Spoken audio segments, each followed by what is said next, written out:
Halo semuanya, jadi di video kali ini aku mau share pengalaman aku ngelewatin gate imigrasi menggunakan dua paspor berdasarkan dua pengalaman yang berbeda. Jadi aku pernah ngelewatin gate imigrasi menggunakan paspor biasa yang biasanya dimiliki oleh warga negara Indonesia, dan kemudian pernah juga ngelewatin gate imigrasi bandara menggunakan paspor servis paspor atau paspor dinas. Nah, sebelumnya aku mau jelasin sedikit perbedaan dari paspor biasa dengan servis paspor.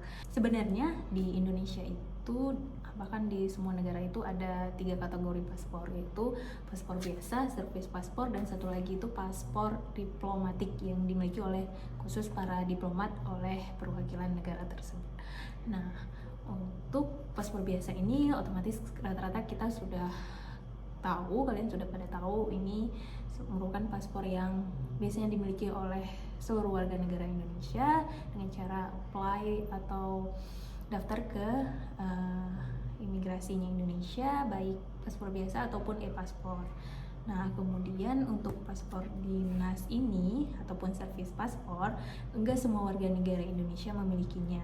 Ini yang memiliki paspor ini khusus warga negara Indonesia yang melakukan perjalanan dinas ke luar negeri. Jadi khusus para perwakilan negara yang melakukan dinas ke luar negeri, dan biasanya dimiliki oleh pejabat negara atau aparatur sipil negara. Nah, ini untuk paspor ini dikeluarkan oleh Kementerian Luar Negeri, dan kalau paspor biasa kan kita tahu bahwasanya biayanya 350.000 atau 650.000 untuk e-paspor. Tapi untuk servis paspor itu gratis dikeluarkan oleh Kementerian Luar Negeri tanpa ada biaya apapun.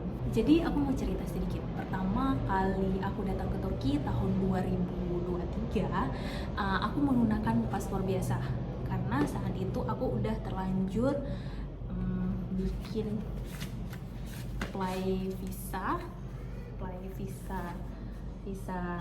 student visa Turki di paspor biasa aku, karena di sana aku submit untuk apply visa. Kebetulan paspor dinas aku belum keluar karena masih ada beberapa urusan perizinan yang aku urus. Jadi aku baru nerima paspor dinas ini hamin beberapa hari sebelum berangkat. Pas waktu di Bandara Istanbul, di saat aku ngelewatin gate imigrasi, aku nunjukin pasporku ini berserta tempelan visa di dalamnya.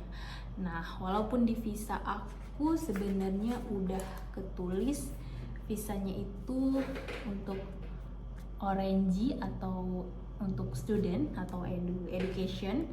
Nah, tapi mereka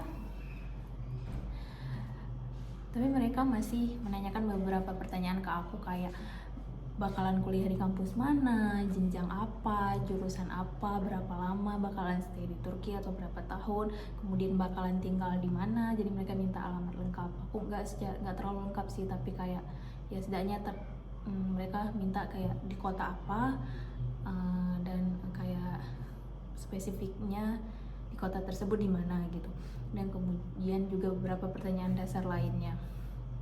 Nah, otomatis juga aku harus ngantri terlebih dahulu untuk melewati gate imigrasi di Bandara Istanbul.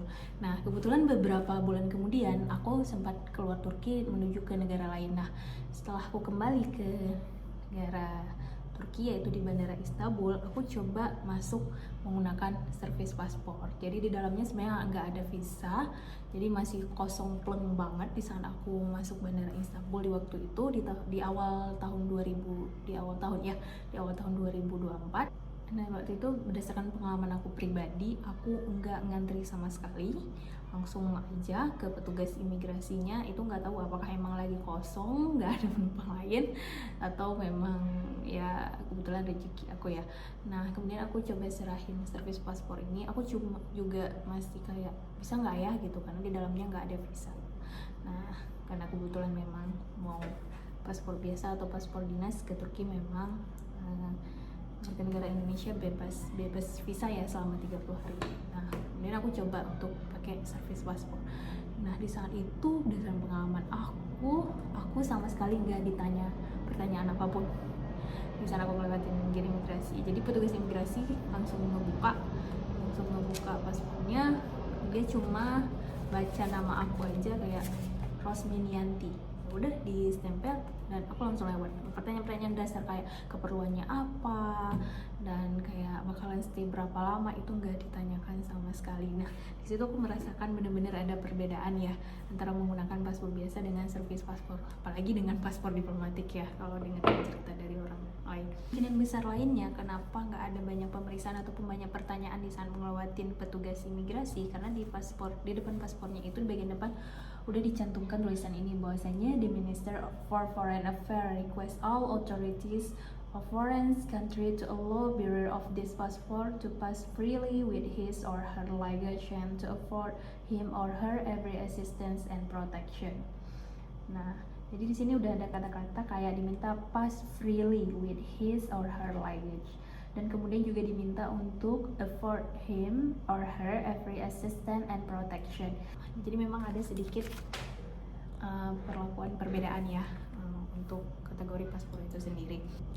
Jadi itu sekilas sharing pengalaman aku saat ngelewatin petugas imigrasi ataupun gate imigrasi di Bandara Istanbul, bandara internasional, dengan menggunakan 2 paspor berbeda. Oke, see you.